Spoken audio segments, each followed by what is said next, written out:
नारायण ने मुझे ये तो नहीं बताया कि उनका उपाय क्या है, परंतु आश्वस्त अवश्य किया है कि उनके इस उपाय से केवल देवताओं की ही नहीं परंतु समस्त संसार की सहायता होगी, अखिल विश्व का कल्याण होगा, क्योंकि उनके इस उपाय के कारण ही श्री सृष्टि में लौट पाएंगी। अर्थात आपके कहने का अर्थ यह है कि माता लक्ष्मी और प्रभु विष्णु का विरह समाप्त होने वाला है। दोनों फिर से एक होने वाले हैं। ये तो बहुत ही शुभ समाचार है अदिति माँ। हमें शीघ्र ही विष्णु लोक की ओर प्रस्थान करना चाहिए। शीघ्रता में किया हुआ कार्य हानिकारक भी हो सकता है गरुड़।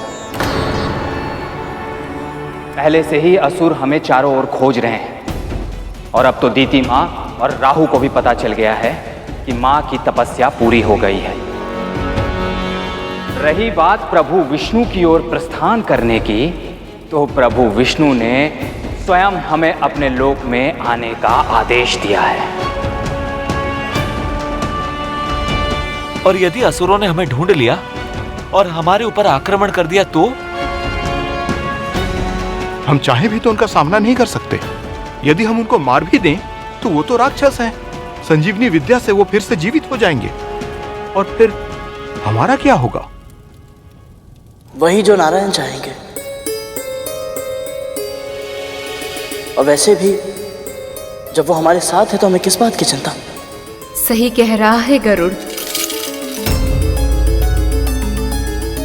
तुम सब एक काम करो, तुम सब इसी क्षण नारायण के पास जाओ और गरुड़ को भी अपने साथ लेकर जाओ। पूरी असुर सेना का सामना किया है इसने, कुछ तो विशेष है इसमें। हो सकता है कि इसका साथ तुम सब में फिर से साहस का संचार कर दे। जो आज्ञा मां।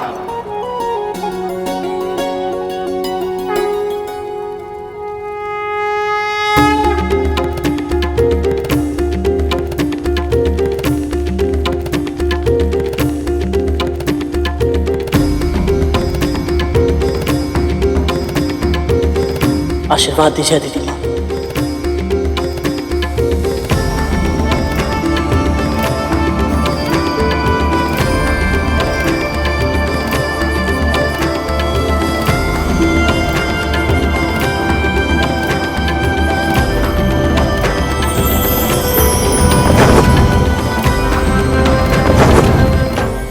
गति तुम्हारी शक्ति है, हृदय में साहस है, आत्मा अच्छाई की प्रतीक है और तुम्हारे पंखों में है आशा, समस्त संसार की आशा। एक मां का आशीर्वाद है, नारायण की प्रेरणा से अपनी मां के गर्व का कारण बनो तुम। प्रभु विष्णु का वाहन बनो तुम।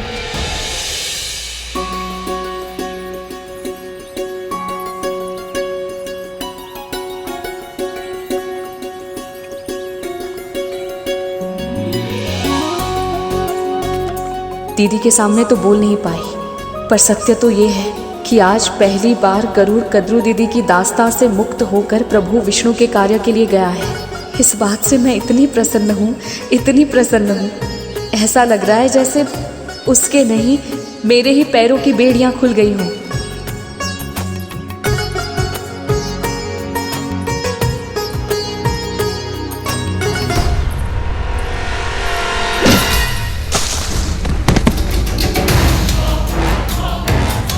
अंधी है क्या? दिखाई नहीं देता?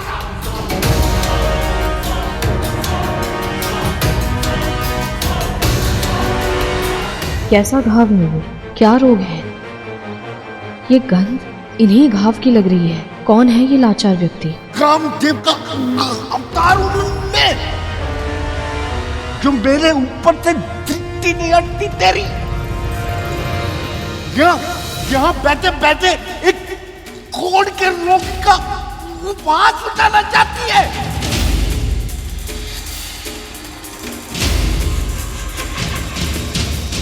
क्षमा कीजिएगा बाबा। वट वृक्ष की तरह जड़कर खानी क्यों है? चल भाग यहाँ से, भाग।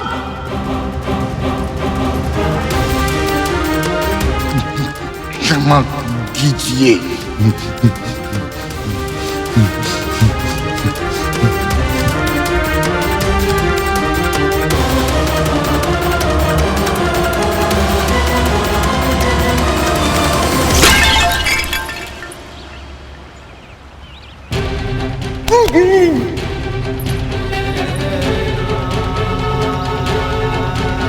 गला नहीं फूटा, भाग्य फूट गया मेरा।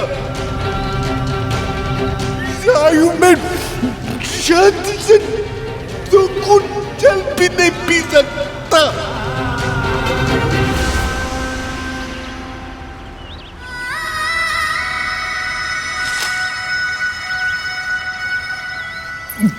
किनारे तो निकट क्यों आ रही है? खाना जाए यहाँ से।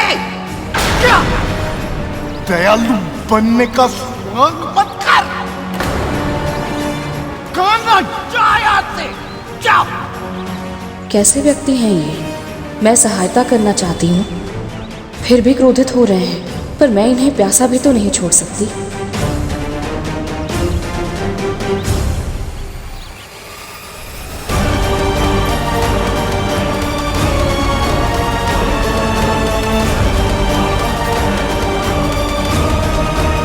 अभी मन नहीं भरा तेरा और चिढ़ा रही है। देख नहीं रही मेरे हाथ कांप रहे, ये भी गिर जाएगा। जल पिलाना है तो अपने हाथ से पिला, वरना जाया।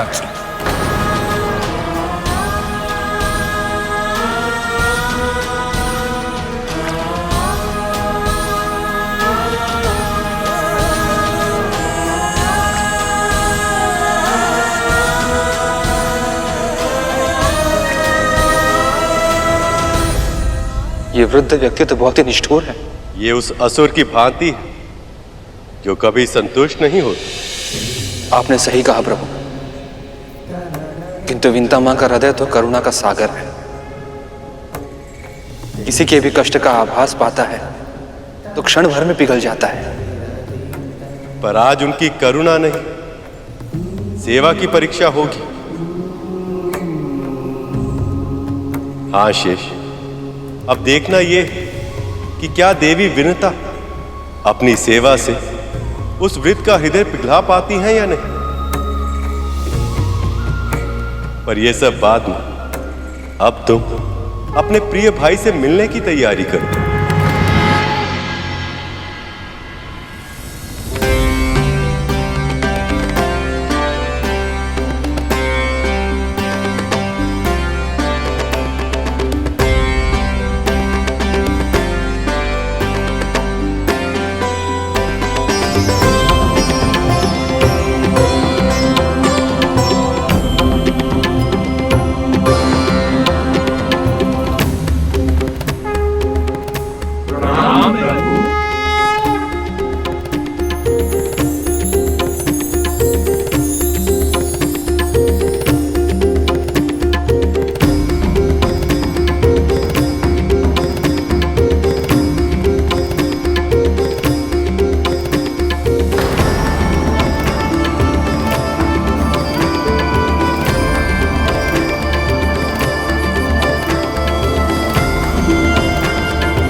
प्रभु विष्णु ने स्वयं मां को दर्शन देकर हम देवताओं को यहां बुलाया था, पर अब इस गरुड़ के सामने तो ये हमारी ओर दृष्टि उठाकर देख तक नहीं रहे।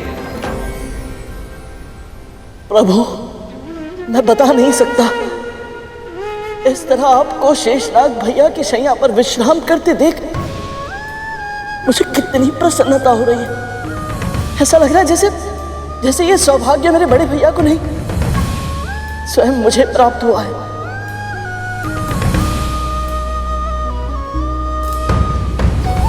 मुझे स्मरण है पिछली बार जब मैं वैकुंठ आया था तो यहाँ की आभा फीकी थी, वातावरण निस्तेज। परंतु अब आप समाधि से बाहर आ गए प्रभु, और यहाँ की आभा तनिक लौट आई। अब बस शीघ्र ही माता लक्ष्मी भी यहाँ वापस आए और आपके साथ विराजमान हो। माँ के वर्णन के अनुसार वैकुंठ की जो छवि मेरी मन की आंखों ने बचपन से देखी थी वो पूरी हो जाए।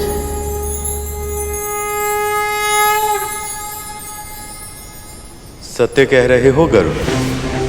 लक्ष्मी के जाने के पश्चात केवल वैकुंठ ही नहीं, स्वयं मैं भी अधूरा हूं। मैं तो केवल ये कल्पना कर सकता कितने लंबे विरह के बाद मेरी प्रिय, मेरी लक्ष्मी कितनी पीड़ा सहती होगी।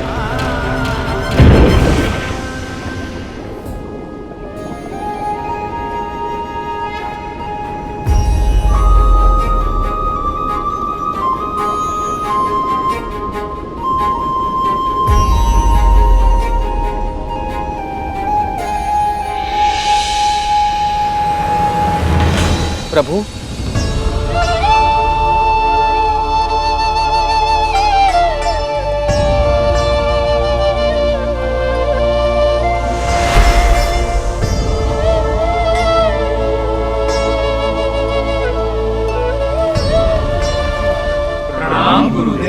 यशस्वी भव, कीर्तिमान भव।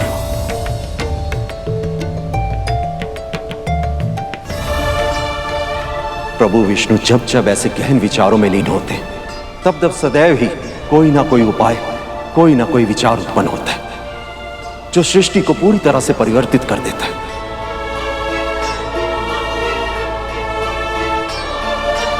प्रभु, आपने मुझे स्मरण किया। मैं जानता हूं कि असुर संजीवनी विद्या के कारण मृत्यु को परास्त कर स्वर्ग के सुखों को भोग रहे हैं, और आप सब यहां उस योजना की प्रतीक्षा कर रहे हैं जिससे असुरों का सामना करने में आपको सहायता मिले। पर मैंने आप सबको यहां केवल उस योजना की चर्चा करने के लिए नहीं बुलाया।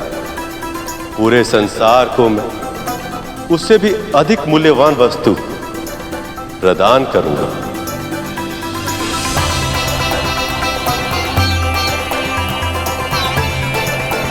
महर्षि दुर्वासा के श्राप के बाद देवी लक्ष्मी के साथ साथ कामधेनु, ऐरावत, उच्च श्रवा, रंभा और अनेक अन्य रत्न भी स्वेच्छा से समुद्र के भीतर समा गए थे, और अब उन्हें वापस लाने के लिए, संसार के कल्याण के लिए आप सबको मिलकर क्षीर सागर का मंथन करना होगा।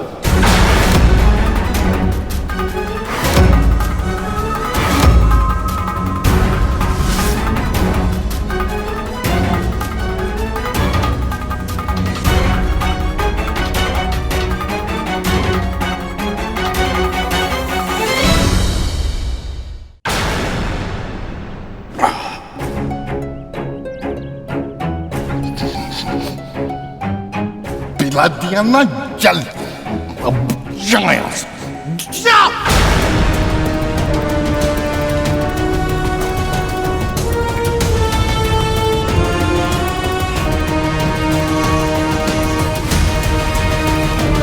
कीड़े पड़े तुझे, पशु नोट नोट के खाए तुझे।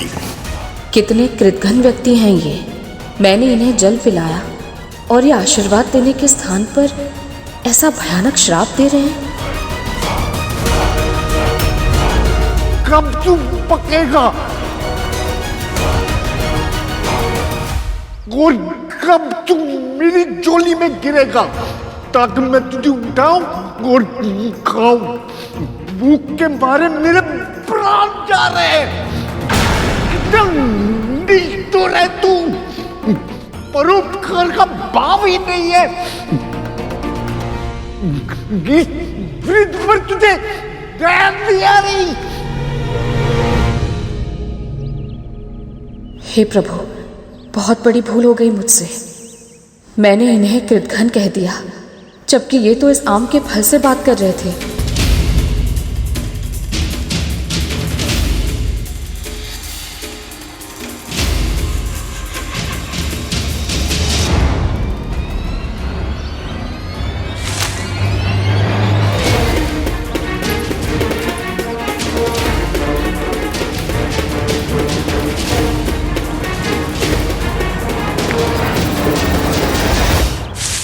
अब क्या मारेगी मुझे?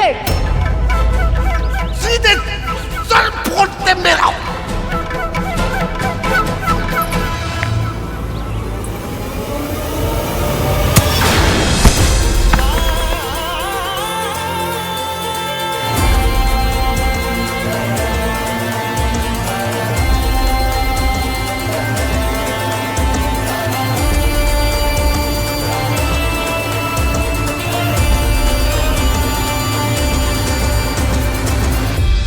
आप इतने भूखे थे बाबा? क्यों? तू मेरी माँ है क्या?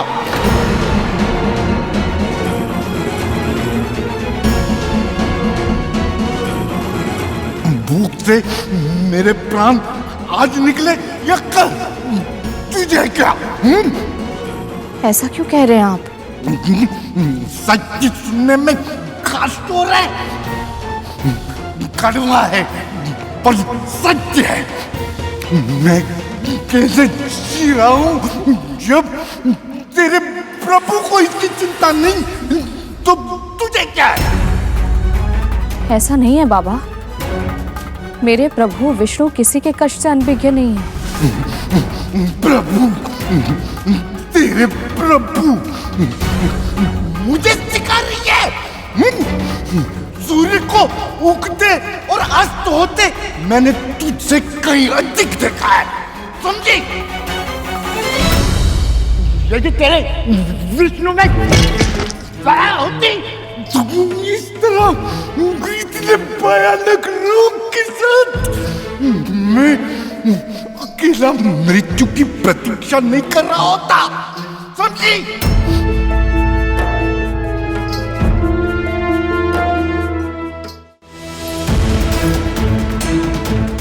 आप अकेले नहीं रहेंगे बाबा, प्रभु की प्रेरणा से ही मैं यहाँ आई हूँ। आप मेरे साथ मेरे घर चलिए। बकवास कर रही है मेरा? नहीं बाबा। इतनी दूर है तेरा घर? लगभग 1 कोस दूर। 1 कोस दूर कैसे जाऊंगा मैं इन पैरों से? बाबा, मैं स्वयं आपको लेकर चलूंगी, आपको कोई कष्ट करने की आवश्यकता नहीं होगी। हाँ? रास्ते में छोड़ दिया तो? मेरा विश्वास कीजिए, ऐसा कुछ नहीं होगा बाबा। आप चलिए मेरे साथ। हाँ,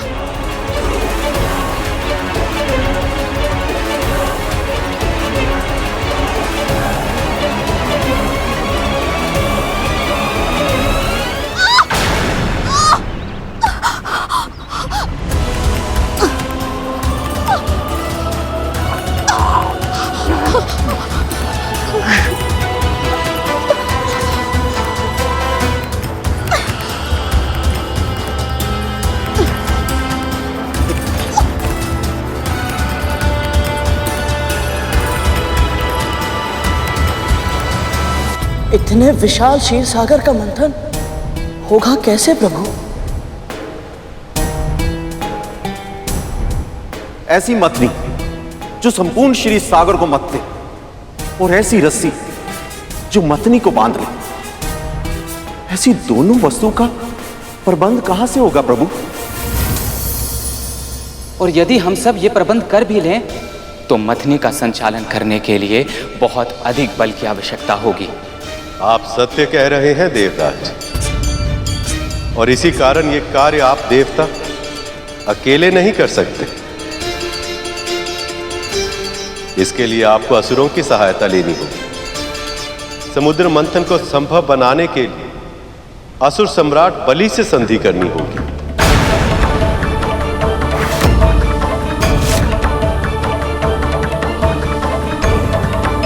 विष्णु जी चाहते हैं कि मैं असुर राज बलि से संधि करूं, उन असुरों से जिन्होंने मुझसे मेरा स्वर्ग लोक छीना, जो हमारे प्राण के पीछे ऐसे पड़े हैं कि हमें छुपते फिरना पड़ रहा है।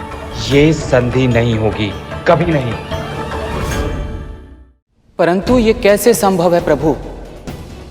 देवों और दानवों की शत्रुता तो अनंत काल से चली आ रही है, ये अचानक से समाप्त कैसे होगी प्रभु? जब तक सत्ता और शक्ति के शीर्ष पर देवता विद्यमान थे, तब तक असुरों से अपनी कोई भी बात मनवाना हमारे लिए संभव था।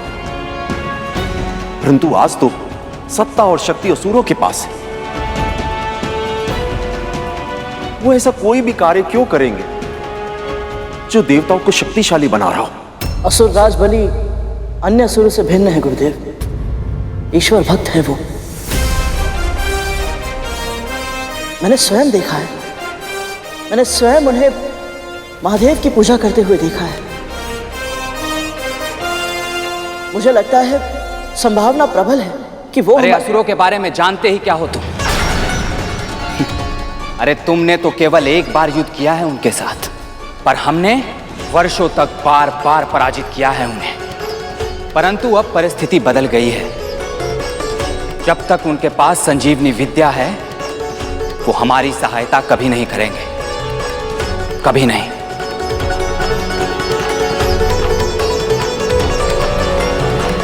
संजीवनी विद्या के कारण इस समय शक्ति का समीकरण असुरों के पक्ष में है। पर यदि कोई ऐसी वस्तु हो जिससे शक्ति का समीकरण संतुलित हो जाए, तो आपके कहने का अर्थ क्या है प्रभु? समुद्र मंथन में एक ऐसी वस्तु भी उत्पन्न होगी जिसकी शक्ति संजीवनी विद्या से भी अधिक होगी।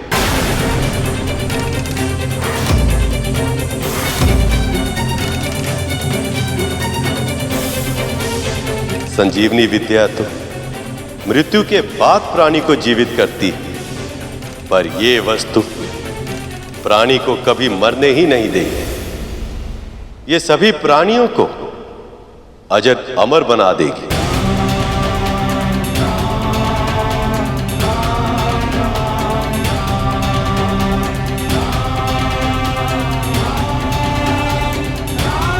प्रभु, ऐसी कौन सी वस्तु है ये?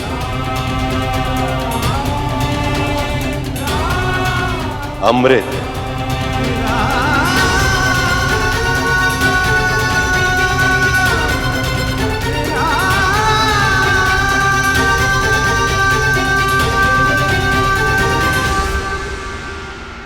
अमृत? जी देवराज, ये सत्य है। समुद्र के गर्भ में अमृत भी है।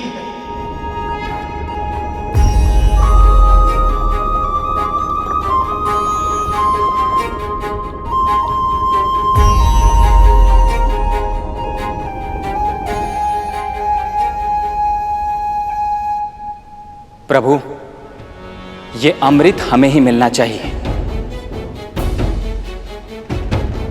क्योंकि संजीवनी विद्या के कारण असुरों के प्राण मृत्यु के बाद भी लौट आते हैं और हमारे पास उनका सामना करने के लिए कोई उपाय नहीं है। और यदि हमारे समुद्र मंथन के बाद निकला हुआ अमृत भी दानवों को मिल गया तो हमारी समस्या बढ़ जाएगी प्रभु।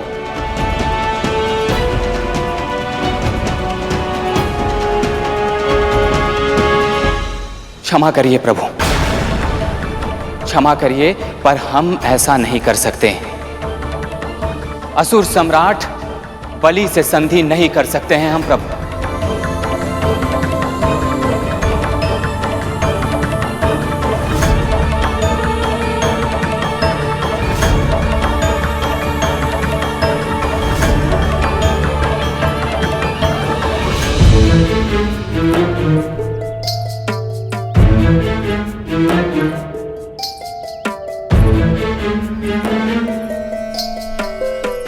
बाबा, आप यहाँ आइए, आइए। यहाँ बैठिए। यहाँ क्यों बिठा दिया? तू तो मुझे भीतर ले जा रही थी ना। बाबा मैं आपको अवश्य भीतर ले जाऊंगी, बस एक बार अंधेरा हो जाए तब तक आपको यहीं प्रतीक्षा करनी होगी। अंधेरा होने के बाद अगर भीतर नहीं ले जाना था तो इतना कष्ट देकर मुझे इतनी दूर जंगल से क्यों लेकर आई? बाबा आप थोड़ा शांत हो जाइए, अगर किसी ने सुन लिया तो। सुन लिया तो सारी सुख सुविधाएं सामने देखने के बाद भी नरक जैसी अवस्था में यहाँ बैठा रहूंगा। मुझे कैसा लगेगा? कैसा लगेगा? ये महल मेरा नहीं है बाबा, ये मेरी बड़ी बहन का है। मैं तो केवल एक दासी हूँ। पर आप चिंता मत कीजिए, मैं आपको अपनी कुटिया में लेकर जाऊंगी। बस संध्या तक प्रतीक्षा करनी होगी। कुटिया में ले जाएगी? वहां मुझे कौन सी सुख सुविधा मिलेगी? वहां तो बिछोना भी मेरी पीठ में चुभेगा। इससे अच्छा तू मुझे वापस वही जंगल में छोड़ दे। मैं आपका पूरा ध्यान रखूंगी बाबा, आप बस शांत हो जाइए। यदि मेरी स्वामिनी को पता चल गया तो वो ना आपको यहाँ रहने देंगी ना मुझे। विंता, तू लकड़ियां लेने गई है या वृक्ष उगाने? हे नारायण, लकड़ियां तो वहीं छूट गई, अब क्या होगा? अपनी स्वामिनी का स्वर सुनकर इतनी श्वेत पड़ गई तू। ऐसी दशा तो तेरी तब नहीं हुई जब इतने कष्ट देकर मुझे तू इतनी दूर से लेकर आई। अपनी स्वामिनी से इतना डरती है तू, मुझे अपने साथ कैसे रखेगी? हाँ बाबा, मैं आपको वचन देती हूँ, मैं आपको अपनी कुटिया में अवश्य ले जाऊंगी, बस अंधेरा होने के बाद। यदि तेरी स्वामिनी ने मुझे यहाँ से निकलवा दिया तो? ऐसा नहीं होगा बाबा, मेरी बहन के मुख से कड़वे वचन अवश्य निकलते हैं, पर वो हृदय से बुरी नहीं है।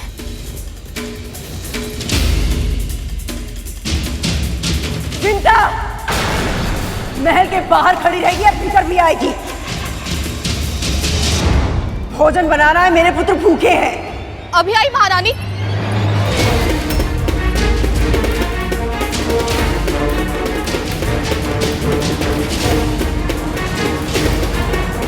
शीघ्र लौट आना। संध्या होने से पहले मुझे यहाँ से लेकर जाना। यदि ऐसा नहीं किया तो ऐसा श्राप दूंगा, तेरा बाकी का जीवन और भी अधिक कष्टों से भर जाएगा, समझी?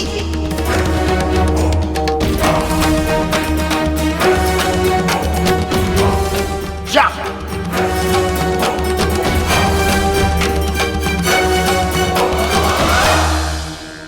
वन जाने से पहले ये इतनी प्रसन्न थी कि अब जीवन में कुछ भी बुरा क्यों ना हो जाए, इस पर कोई प्रभाव नहीं पड़ेगा। किंतु अचानक ये थर थर कांप रही है। ऐसा क्या हुआ इस बीच? आप ये संधि करने से मना कैसे कर सकते हैं देवराज? यदि ये संधि नहीं हुई तो समुद्र मंथन भी नहीं होगा और अमृत देवताओं को भी नहीं मिल पाएगा। असुरों के समान शक्तिशाली होने का आप सभी के पास यही एक अवसर है, और जब स्वयं प्रभु विष्णु ये सुझाव दे रहे हैं तो इन्होंने सभी संभावना पर विचार अवश्य कर लिया होगा। आपकी आशंका उचित है देवराज। यदि असुरों को ही अमृत मिल गया तो यह समस्या और उलझ जाएगी, परंतु गरुड़ भी सही कह रहे। आपको नारायण पे विश्वास करना होगा। क्योंकि प्रभु ने सदा ही धर्म और सत्य का साथ दिया और अभी भी वो अच्छाई पे बुराई की जीत नहीं होने देंगे। मंथन के कारण समुद्र के भीतर से निकले गए रत्नों में से किसे क्या मिलेगा ये तो भविष्य के गर्भ में, परंतु अभी मैं आपको यह आश्वासन अवश्य दे सकता हूं कि यदि आप अमर होना चाहते हैं तो यही समय है। इसके बाद ऐसा अवसर आपको कभी प्राप्त नहीं होगा। इसलिए आप भली भांति विचार कीजिए देवराज। अब आपको निर्णय लेना ही होगा कि आप अपने भय को जीतने देंगे या मुझ पर अपने विश्वास को विजयी बनाएंगे। प्रभु, आप पर विश्वास ना करने का तो प्रश्न ही नहीं उठता, पर देव और दानवों की संधि अकल्पनीय है। और यदि क्षीर सागर का मंथन ही आपकी इच्छा है तो हम सब देव ये संधि अवश्य करेंगे।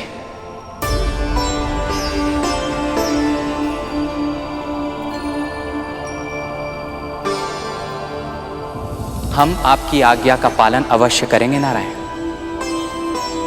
आशीर्वाद दीजिए प्रभु। कल्याण हो।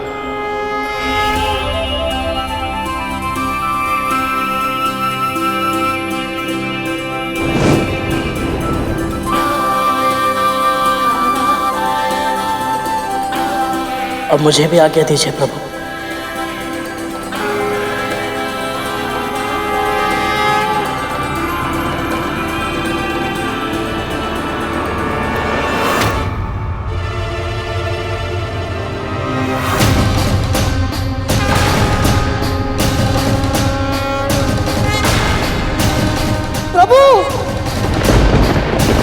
प्रभु,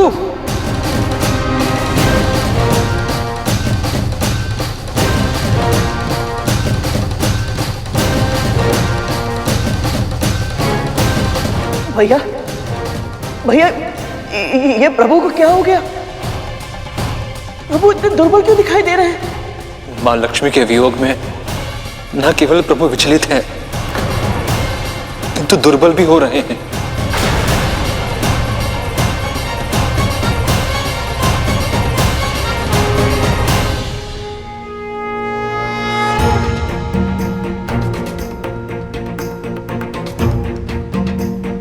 दुर्बल नहीं, निर्बल हूं मैं उनके बिना, अस्तित्वहीन हूं। जैसे ब्रह्मा का ज्ञान सरस्वती से है, जैसे शिव की शक्ति पार्वती से, वैसे ही लक्ष्मी केवल मेरी अर्धांगिनी नहीं, मेरा उत्साह, मेरी ऊर्जा, मेरी प्रेरणा है लक्ष्मी। ये विरह देवी लक्ष्मी से भी सहा नहीं जा रहा है और उनकी पीड़ा का आभास मेरे बल को, मेरी इच्छा शक्ति को और भी कम कर रहा है।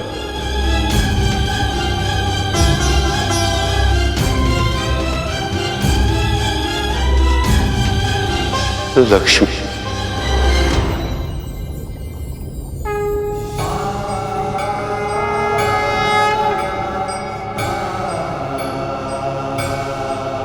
नारायण,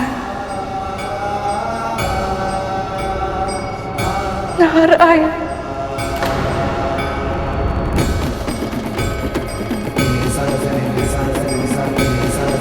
विरह की यह पीड़ा असहनीय हो रही है।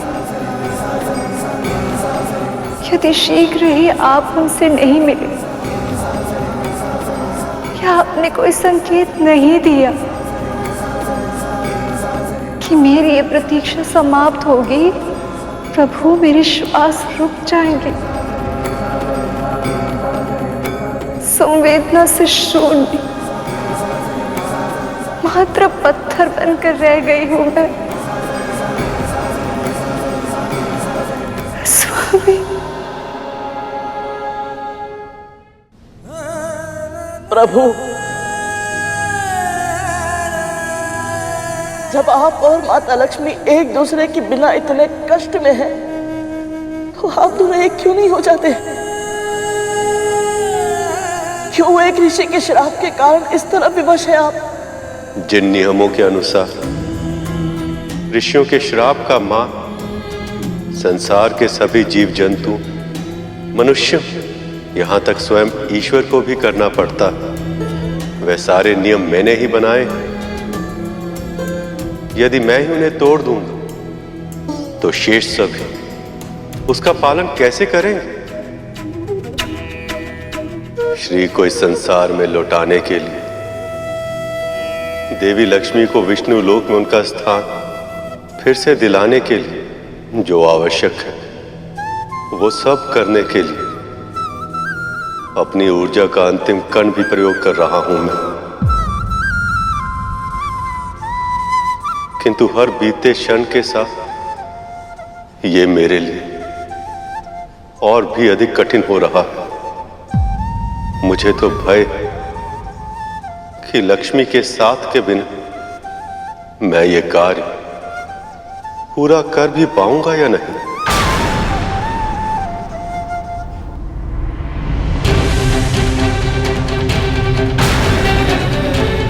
प्रभु, प्रभु, भैया, प्रभु की ये दशा देखकर मैं शांत नहीं रह सकता। जब मां दुख से रोती है तो कष्ट होता है, और जब पिता की आंखों में आंसू आते हैं तो ऐसा लगता है जैसे अपने सिर की छाव किसी ने छीन ली हो। मां अपनी संतानों से सुख दुख सब बांटती है, परंतु पिता अपनी संतानों को भनक तक नहीं होने देते कि उन्हें कष्ट है। कितनी असहनीय होगी परम पिता की पीड़ा। आज अनजाने में ही सही अपनी संतानों के सामने छलक आई, फिर भी कितने विवश हैं हम। चाहकर भी उनके कष्ट को दूर करने के लिए कुछ नहीं कर सकते।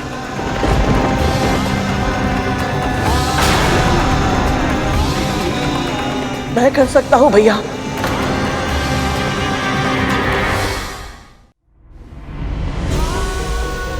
और मैं करूंगा भी। समुद्र मंथन का सबसे बड़ा उद्देश्य है आदि पुरुष विष्णु और आदि देवी लक्ष्मी का एक होना। परंतु अब समुद्र मंथन में समय है, इसलिए मैं वो कड़ी बनूंगा जिसकी सहायता से परम पिता और माता इस विरह की अवधि को पार कर पाए। फिर समुद्र मंथन के लिए जो आवश्यक होगा मैं वो सब करूंगा, ताकि ये दोनों शीघ्र फिर से एक हो पाए। प्रभु के मन का संदेश मैं माता लक्ष्मी तक पहुंचाऊंगा। क्या? नहीं करोगे? तुम ऐसा कुछ नहीं करोगे? क्षमा कीजिए भैया, परंतु मुझे करना ही पड़ेगा। परम पिता की ऐसी दशा देखने के बाद मैं मां से मिले बिना नहीं रह पाऊंगा। हठ मत करो करो। तुम्हें क्या लगता है यदि यह संभव होता तो क्या परम पिता स्वयं मां के भेंट नहीं करते? पर ऐसा करने से महर्षि दुर्वासा का अपमान होगा करोड़। मैं महर्षि दुर्वासा का अपमान कभी नहीं करूंगा भैया। महर्षि के श्राप ने परम पिता और माता को बाध्य किया है, उनके इस पुत्र को नहीं। मैं इन दोनों के बीच एक दूत का कार्य करने के लिए स्वतंत्र हूं। गरुड़, मेरे भाई, मुझे लगता है कुछ भी ऐसा करने से पहले तुम्हें प्रभु की आज्ञा ले लेनी चाहिए।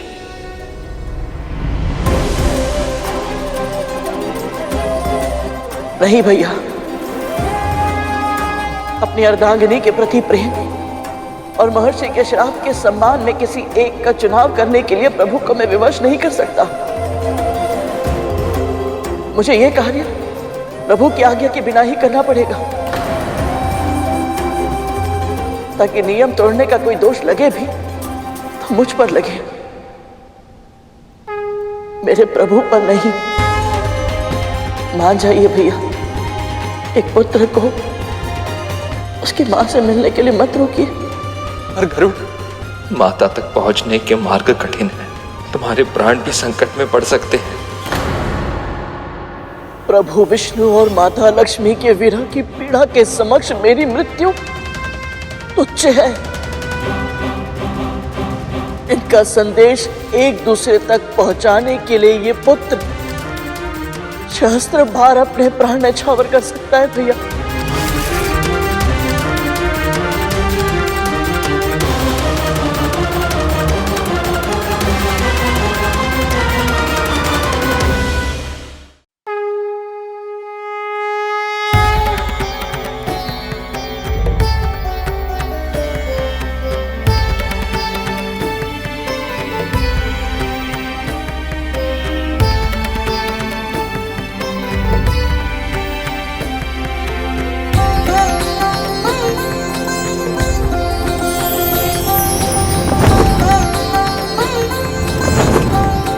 पर माँ, गरुड़ ने सच में कुछ नहीं किया, दोष हमारा है। हाँ माँ, हमने ही शनिदेव के बारे में दुर्वचन कहे थे।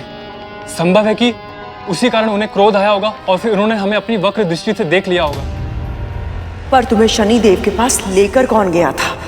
माँ, वो तो उल्का पिंडों की वर्षा के कारण हम अपने पद से भटक गए थे।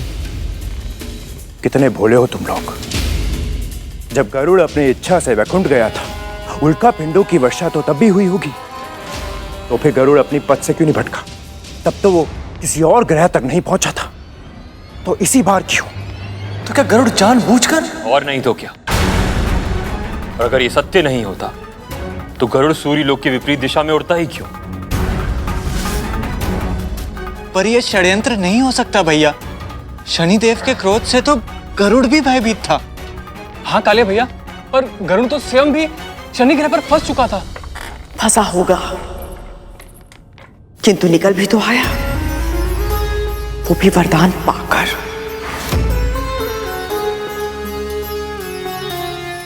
स्वयं से पूछो मेरे पुत्रों, स्वयं से पूछो, ये कैसा संयोग है कि विंता और उसके पुत्र को सदैव वरदान मिलते हैं, किंतु हमें कुछ भी नहीं।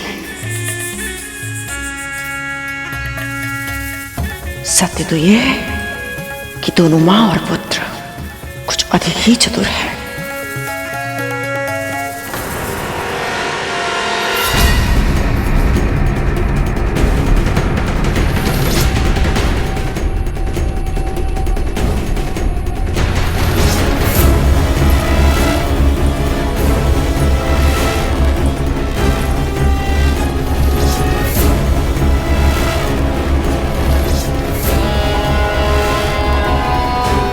महल के बाहर से ऐसी भीषण दुर्गंध कहां से आ रही है?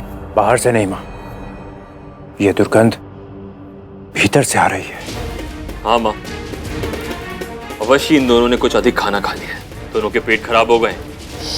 नहीं, ये दुर्गंध धूमल से तो नहीं आ रही, और ना ही तख्तू से।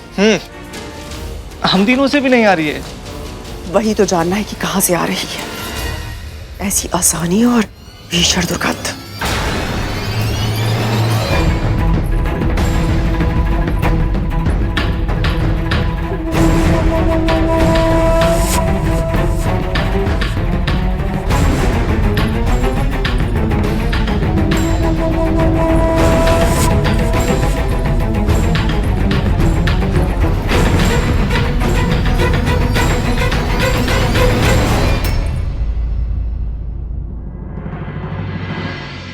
विंता, क्या किया तूने? कहीं दीदी को पता तो नहीं चल गया कि मैं उन वृद्ध बाबा को यहाँ ले आई हूँ? पूरे महल से दुर्गंध आ रही है और ये दुर्गंध तुझसे आ रही है। लगता है मेरे वस्त्रों में उनके घावों से बहता हुआ पीप लग गया होगा, जिस कारण ये दुर्गंध आ रही है। जा यहां से, पहले स्वयं को साक्ष कर, फिर पूरे महल को। जी जी महारानी।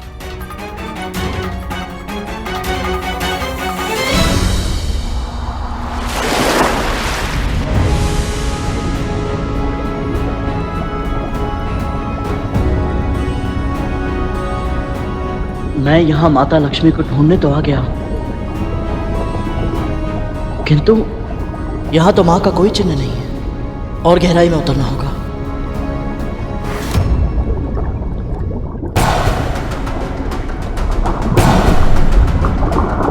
ये लताएं कैसी हैं? इतनी पुरानी और इतनी घनी।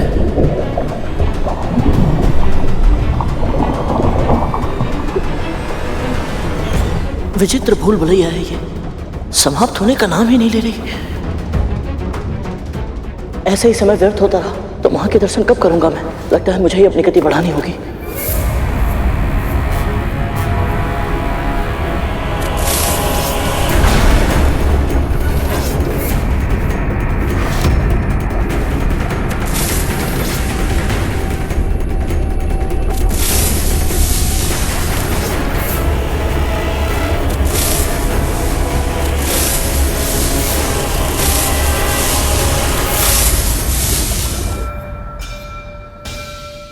बलि के सामने याचक बनकर जाएंगे तो हम पे असुर आक्रमण नहीं करेंगे, और बलि को तुम्हारा प्रस्ताव भी सुनना पड़ेगा। आपका सुझाव उचित है गुरुदेव, आइए।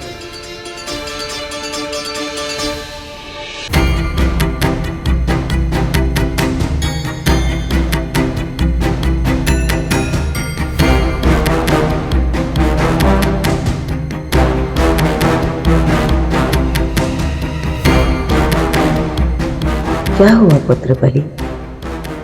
तुम इस नए रूप में चिंतित होकर बिल्कुल अच्छे नहीं लग रहे। तुम क्या सोच रहे हो? आपकी सूचना सही थी मां। ये देवता अवश्य ही कुछ ना कुछ षड्यंत्र रच रहे हैं। मुझे आभास हो रहा है कि वो यही है, कहीं निकट ही।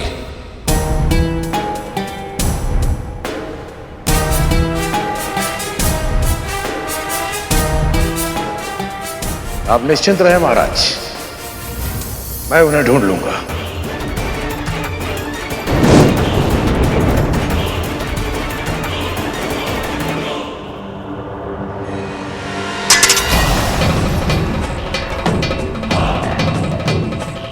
हम बड़ी दूर से आए, महाराज के दर्शन के अभिलाषी हैं।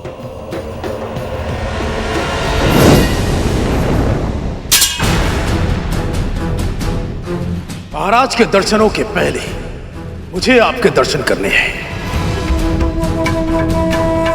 वज्रांग,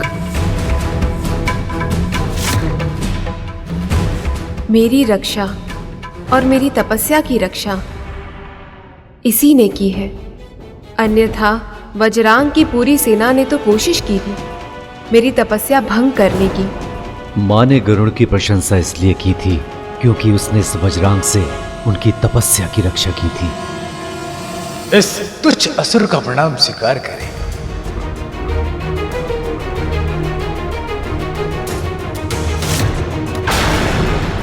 वज्रांग! इंद्र, आप तो क्रोधित हो गए।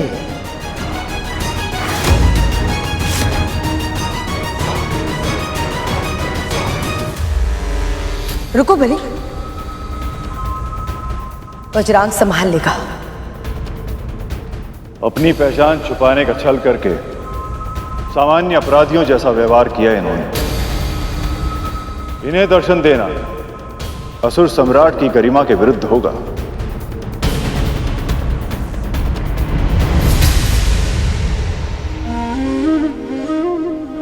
प्रभु, देवता याचक बनकर इसीलिए गए थे ताकि बलि उन्हें विनम्र समझे और भेंट करने के लिए तैयार हो जाए, किंतु अब तो ये सारे असुर देवताओं को बहरूपिया समझने लगे।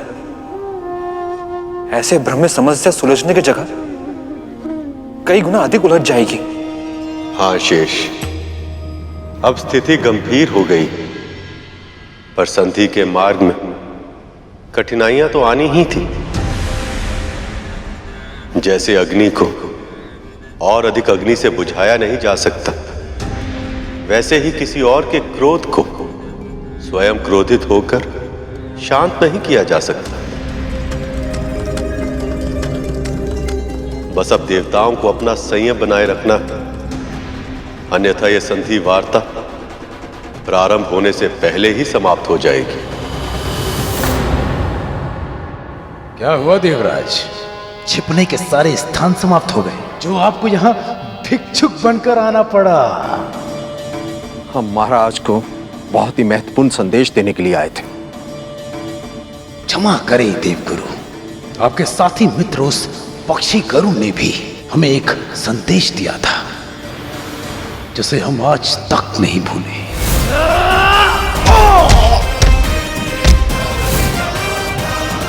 गरुड़ हमारा साथी नहीं है, उसने जो किया है उसके लिए कोई और नहीं, वो स्वयं उत्तरदायी है।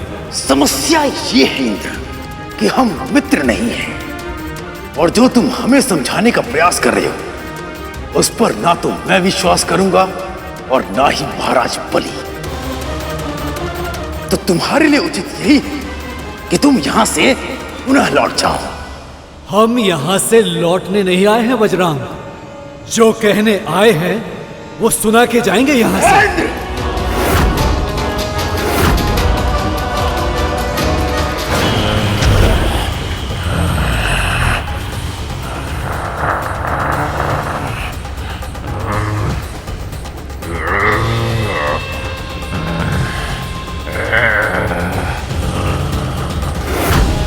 स्वर्ग में प्रवेश करने के पहले तुम्हें मुझे और मेरी सेना को पराजित करना होगा।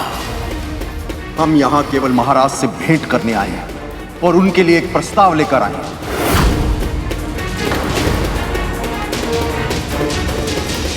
हमें आपके किसी भी प्रस्ताव की कोई आवश्यकता नहीं है।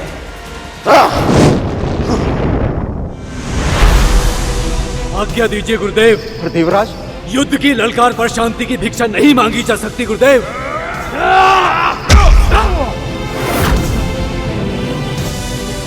उधर गरुड़ सृष्टि के कल्याण के लिए अकेला मां लक्ष्मी को आपका संदेश देने गया, और यहाँ ये देवता यही भूल गए कि वो संधि करने गए हैं। ओम श्री महालक्ष्मी नमः। ओम श्री महालक्ष्मी नमः। ओम श्री महालक्ष्मी नमः। ओम श्री महालक्ष्मी नमः। ओम श्री महालक्ष्मी नमः।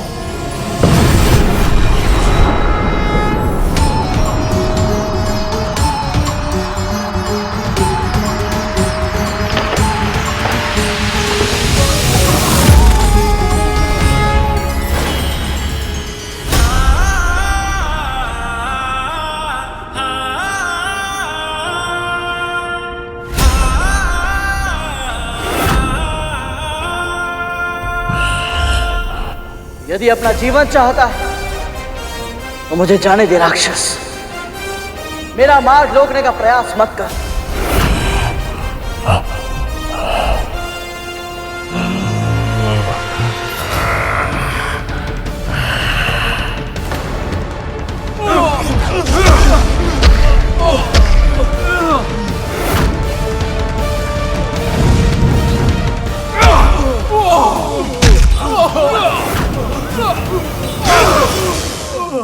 प्रभु, जिसका भय था वही हुआ। देवताओं ने संयम रखने के स्थान पर असुरों की चुनौती स्वीकार कर ली। अब तो संकट और भी अधिक बढ़ जाएगा। जिस प्रकार ये युद्ध कर रहे हैं, ऐसा प्रतीत होता है जैसे कोई ना कोई अनहोनी होकर रहेगी। अनहोनी कभी नहीं होती शेष। जो भी होता है वह मेरी ही इच्छा से होता है। मैं ये युद्ध इसलिए होने दे रहा ताकि इससे दो लक्ष्य प्राप्त होंगे। एक तो देवताओं को यह पता चल जाए कि जब तक वे अमृत प्राप्त नहीं कर लेते उनके लिए असुरों से जीतना संभव नहीं है। इसलिए समुद्र मंथन के लिए जो कुछ भी करना आवश्यक होगा वो अवश्य करेंगे। और दूसरा लक्ष्य प्रभु? बलि को यह आभास होगा कि देवता भले ही शारीरिक रूप से दुर्बल हो, किंतु उनका मनोबल तनिक भी कम नहीं हुआ। इससे उसके अंदर यह भय उपजेगा कि यदि किसी भी उपाय से अमृत असुरों को नहीं, देवताओं को मिल जाए तो स्वर्ग का राज जो उसे इतनी कठिनाई से मिला वह उससे छिन भी सकता।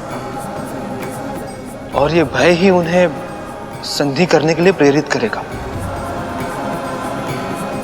वाह प्रभु, क्या उत्तम योजना बनाई है आपने।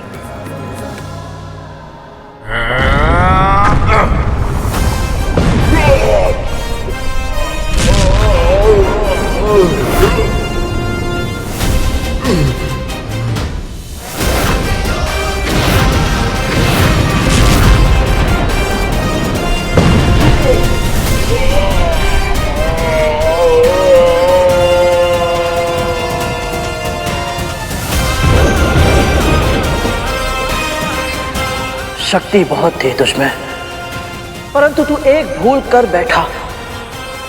तुझे नहीं करनी चाहिए थी। भक्त को भगवान से, पुत्र को मां से मिलने से नहीं रोकना चाहिए था तुझे।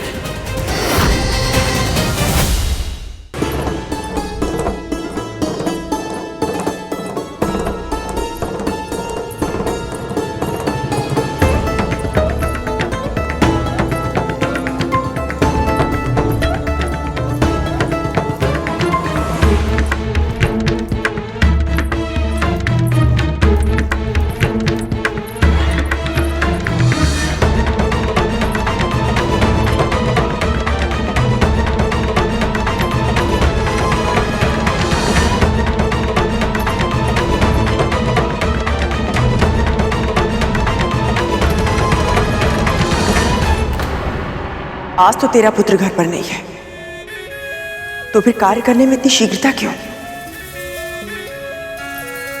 तुझे कहीं जाना है क्या? नहीं नहीं तो महारानी, मैं भला कहाँ जाऊंगी। वो पहले इतनी देर हो गई थी और स्नान के कारण और अधिक विलंब हो गया। आप थक गई होंगी ना, इसलिए मुझे लगा कि मैं कार्य शीघ्र समाप्त कर दूं ताकि आप विश्राम कर पाएं। तो ऐसी बात है,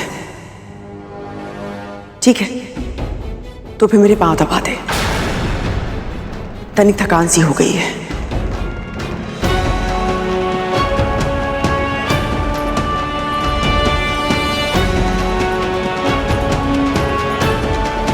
मैं बाबा को कुटिया के पास छुपाकर तो आई हूँ, किंतु पता नहीं जब उन्हें पता चलेगा तो उनकी क्या प्रतिक्रिया होगी।